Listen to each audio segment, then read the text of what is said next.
School children from around Victoria attended a ceremony at the Shrine today, acknowledging some of the darker days of World War II. The Battle for Australia commemoration recalls a series of actions during which Australia's sovereignty and security was very much under threat. Iskander Razak reports. World War II aircraft flew over the Shrine of Remembrance in Melbourne, a rare sight for the hundreds of children at the commemoration, but not for Alan Day, who survived 54 Japanese bombings in Darwin. It was quite scary, of course. You knew if the bombs hit the area where you were, you'd be lucky to live. He was lucky in Borneo too, another conflict area in World War II now considered part of the battle for Australia.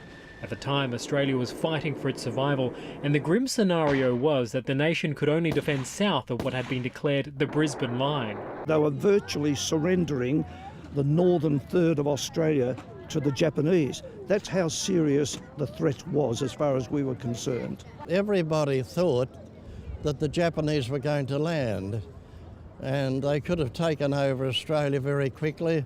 The battle for Australia includes the fall of Singapore, fighting in Malaysia, the bombing of Darwin, and battles when the tide turned like Kokoda and the Coral Sea.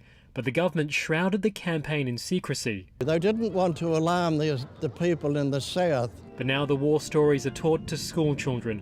For veterans, knowing their efforts are recognised and remembered means more than any medal. And those veterans feel pretty chuffed about that, pretty chuffed. But what veterans here today say they want most is for the youngest generation of Australians to learn the lessons of the past and that they have a brighter and more peaceful future than they did. Iskander Razak, ABC News, Melbourne.